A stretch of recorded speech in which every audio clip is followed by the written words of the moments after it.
Would you believe that 1/3 of all 3-year-olds in America have a TV in their bedrooms? No, I can't believe it. Yeah, it's kind of disturbing. Yeah. This morning, an influential group of doctors says it is time for toddlers and their parents to turn that TV off. CBS News medical correspondent Dr. John LaPook is here to tell us why. Good morning. Good morning, guys. The average child under the age of 2 watches 1 to 2 hours of television every day. But the American Academy of Pediatrics said Tuesday that this age group should not be watching any TV or videos at all. We are going to play Mickey Mouse Clubhouse. You ready?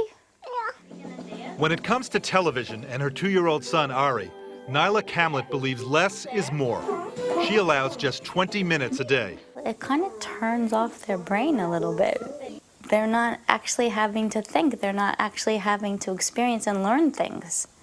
Young children learn things by experience. They don't learn things by watching over and over again. The American Academy of Pediatrics says there's no proven educational benefit from television in kids under the age of 2. In fact, in this age group, TV is linked to short-term language delays and possible attention issues. Research also suggests television watched by adults can distract children playing in the same room. Dr. Laura Jana serves on the committee that studied the issue.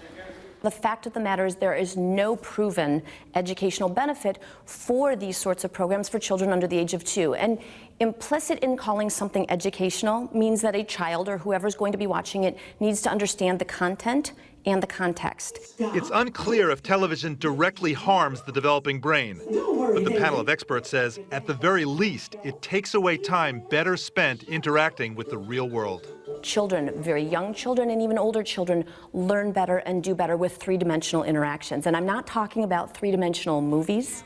I'm talking about three-dimensional real-life interactions with adults, with their parents, with other caregivers. Turning. The Academy of Pediatrics recommends against any media use for children under age 2. But given the reality of today's digital world, it suggests parents closely supervise any programs their children do see. And CBS's Dr. John LaPook here with us now for a little bit more. So this is the recommendation they had put out in '99, no TV for kids under 2. Now it's no screen time. You know, as you mentioned, though, it can be tough for some people to do, or even, unrealistic. They feel like, I have to do this for my kids. And I don't feel guilty. I know that you've got young kids, and undoubtedly... Our kids sit in front of the TV all day long. Okay, so welcome to 90% of parents say the same thing. Yeah. But it's a matter of degree, okay? There was no conversation 10 years ago about what the effect of this is on kids, again, under the age of 2. And we know now that that brain is developing very rapidly, and who knows exactly what neurophysiological changes are going on. All we know is that specifically they're taking target, this academy, at those claims that certain companies make that say if you give a kid a certain type of video, educational video under the age of 2, it's going to make them smarter. There's really no evidence for that at all. Yeah, you're talking about Baby Einstein in particular is one of the shows, but even some of these shows, they say they'll help, and just have to be wary. And of course, you can never make it perfectly digital media free in America these days. So what they say is, look, the reality is try to avoid any kind of video, but if you have to do it, supervise it. Certainly don't just put the kid in front of the television set and then go away. Be there, interact with them, and the other thing is it can interfere with sleep. So the idea that putting a kid in front of the television set at night and calm them down actually can rev them up.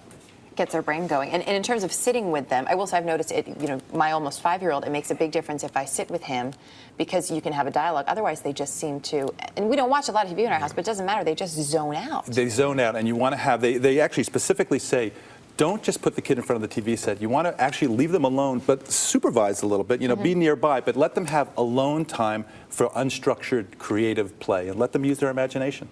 Or to destroy things in the house. Destroying things in the house is another alternative. That's what we call creative play. Yeah. Better than watching. Sanitation engineer. The last thing was that they made this point specifically that what you're watching is important also. So these kids can pick it up. That's the new recommendation. They say, be careful what you're watching, the kids are hearing in the background. So Jeff, when you're watching professional wrestling in the morning, those kids are picking up on it. But that does speak to news and things too, though, which is why we started turning it off in our house. They're probably too young to hear all that, and they get it. They definitely get it, and there's some evidence that it distracts them. And by the way, when they hear that background stuff going on, they're less able to focus on what they're doing. It distracts them just like it can distract us. There's no conversation nationally about the effect of all this digital media on us. Can we multitask? Guess what? The answer is we actually can't multitask.